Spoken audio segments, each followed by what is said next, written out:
Buenos días. Señor presidente, ¿por qué no adopta su Gobierno medidas que permitan afrontar la crisis de infraestructuras que sufre Asturias, cercada por la falta de conexiones con el exterior y colapsada por la influencia de la red de cercanías, que ha provocado ya que muchas niñas y niños no puedan acudir al colegio por falta de transporte escolar? Señor diputado, el Gobierno está comprometido con las infraestructuras. Como antes se le decía a la señora portavoz del Partido Popular, a las infraestructuras en su conjunto y, desde luego, está comprometido con el transporte escolar. Y en relación a este último asunto, déjeme decirle simplemente, para dar una idea del comportamiento, en este caso del Gobierno, en relación al transporte y lo que es la escolarización de las personas o de los alumnos que están lejos de los centros educativos, que en ninguna comunidad autónoma se beneficia a las familias en la medida en que se hace aquí, de tal forma que se pone un límite de 1,5 kilómetros de distancia al colegio para que efectivamente tengan derecho al transporte. Y por darle un dato, fíjese, hay 159 taxis que hacen 257 rutas dedicados justamente al transporte escolar, que eso es algo que no ocurre en ninguna comunidad. Gracias, señor presidente. En primer lugar, este es el resultado, señora Fernández, de la votación esta misma semana en el Congreso de los Diputados sobre las térmicas, donde, cuando se trata de abordar una transición justa, los diputados de Podemos Asturias tuvieron una posición de voto favorable a que esa transición se haga contando con los territorios. Mentiras las justas. Señor presidente, daquella, en el año 2004, el ministro de Fomento, Francisco Álvarez Cascos, aseguró que iba a unir Ubieu con Madrid en un viaje de 2 horas y 12 minutos de duración. De ser verdad esta afirmación de Cascos, este trayecto tenía que haberse completado en el año 2010. Todo el mundo sabe lo que pasó, aunque pocos, la verdad es que bien pocos atreviéronse a denunciarlo.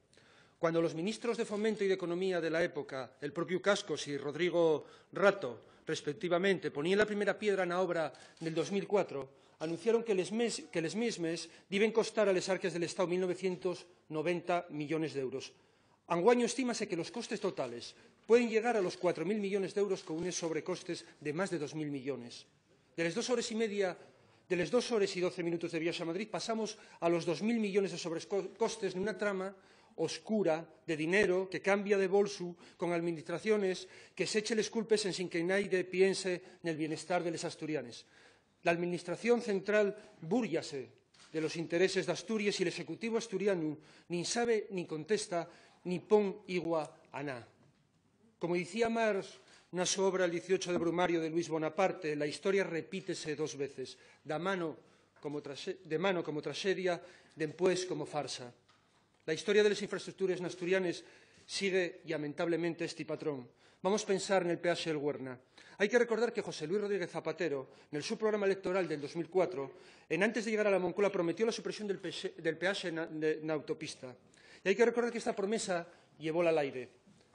Más de una década después, otra vuelta, tenemos un gobierno socialista en Madrid y la historia repítese. Cuando escuchamos al ministro de Fomento, José Luis Ábalos, enumerar las autovías del peaje que deben ser rescatadas, non nos sorprendimos al non sentir que non estaba entre ellas la AP66.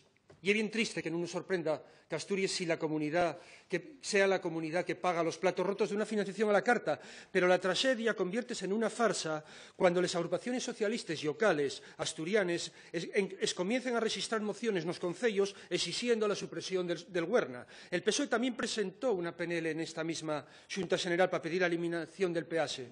De aquella todavía gobernaba Rajoy y parecía que el su partido, señor Fernández, quiso subirse al carro de una reivindicación que en jamás pensaban que deben tener que gestionar.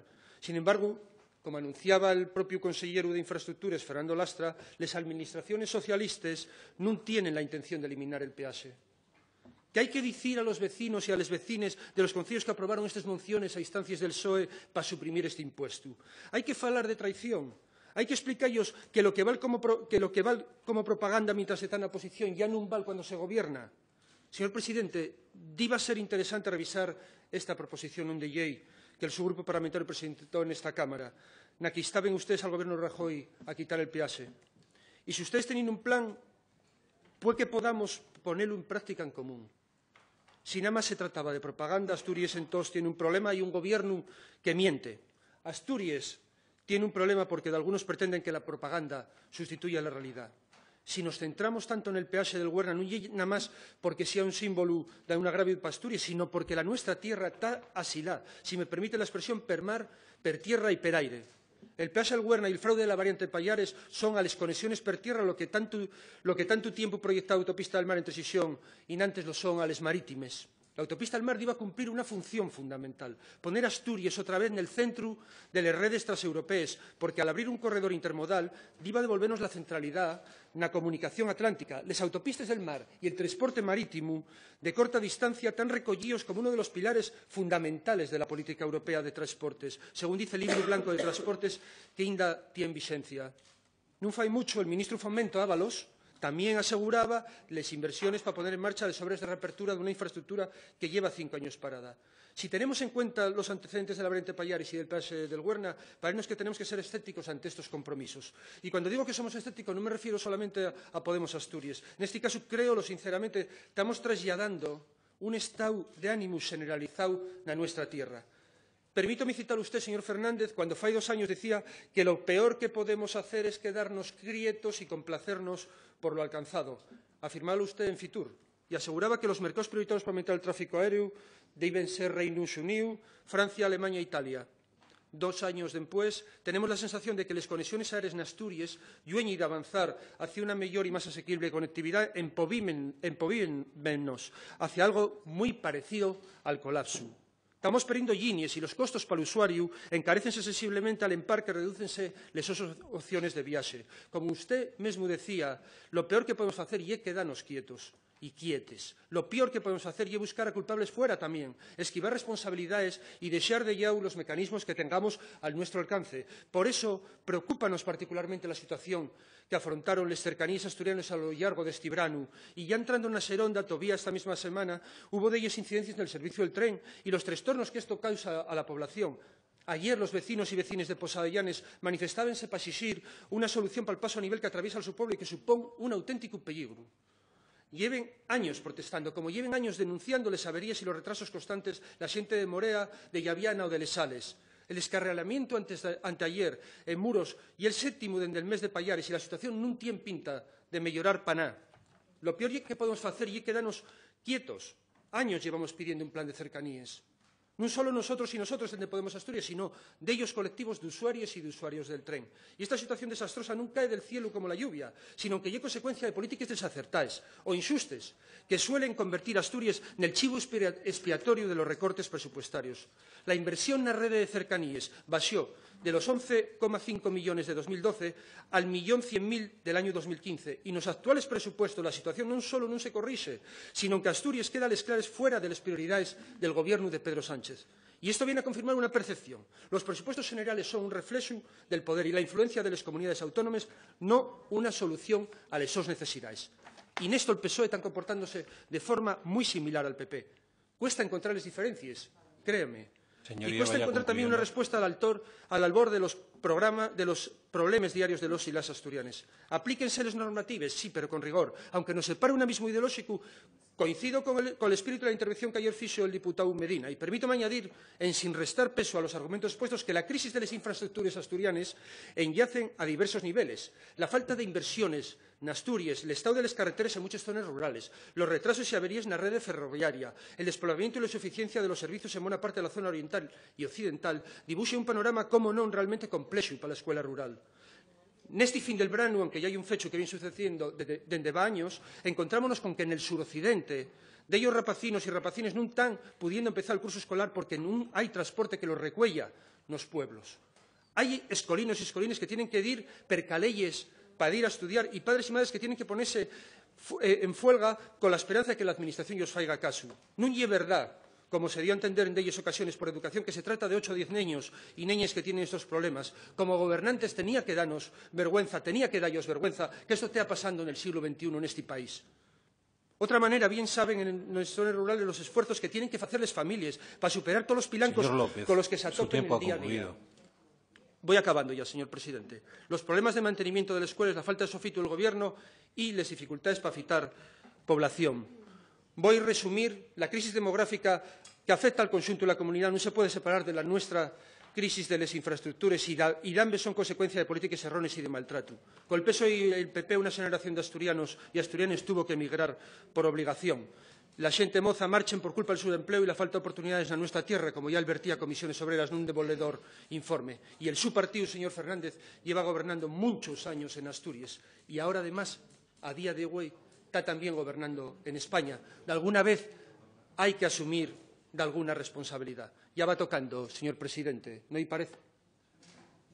Compruebo que el cambio de portavoz de Podemos no ha alterado el manual de estilo de la casa, ¿no? Sí, en el estilo personal, ¿no? Evidentemente, el del señor León era, digamos, más abstracto y más disperso.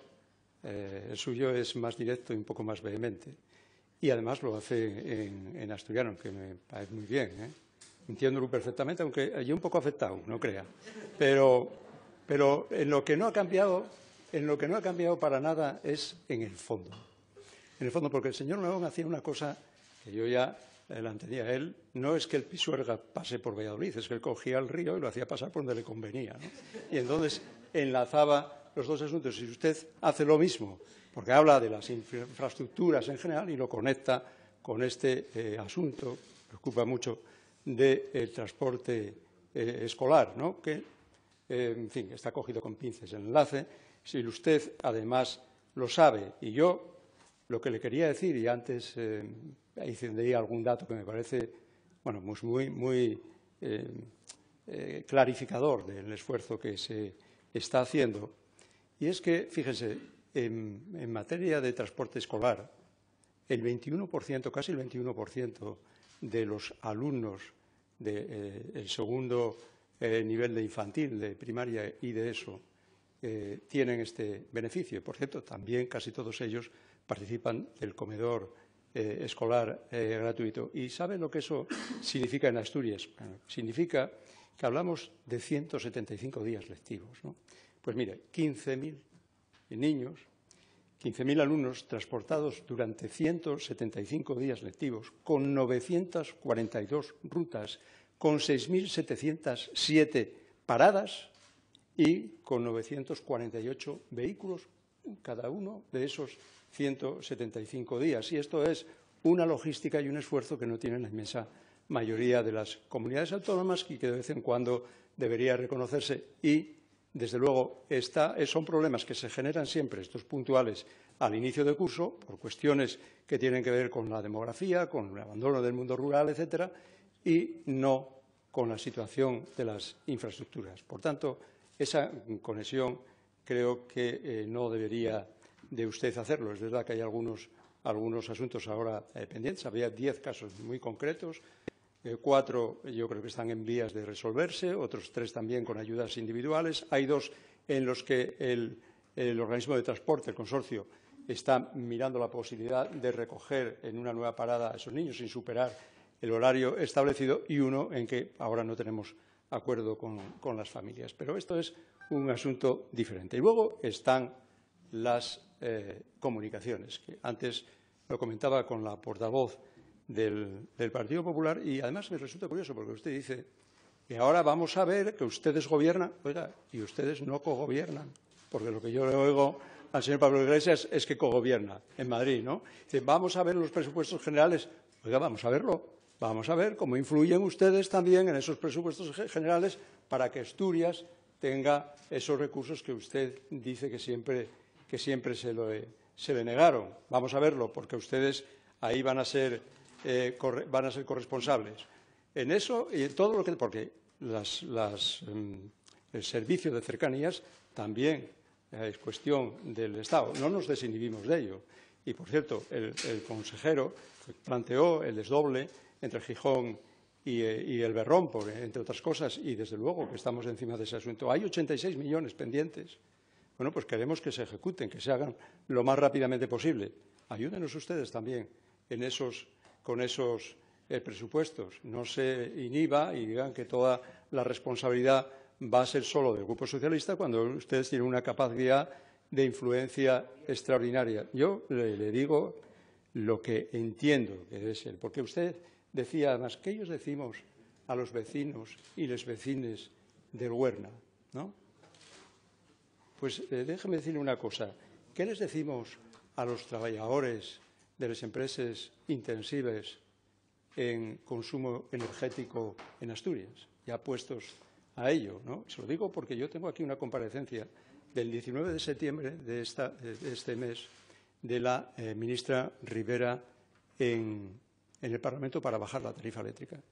Y yo no estoy de acuerdo con lo que la señora ministra dijo allí, pero tampoco estoy de acuerdo con su portavoz, que debe tener influencia, o la tendrá seguramente en este Gobierno, cuando dice que para bajar la tarifa lo que hay, entre otras cosas, es que actuar sobre la subasta de interrumpibilidad, reduciéndola, porque somos, con 500 millones, los que más recursos ponemos, me refiero a España, y con Italia por detrás con 100 millones menos. Bueno, pues ese asunto preocupa a ellos mucho, señor portavoz, a los trabajadores de Alcoa y a otros de industrias intensivas en Asturias.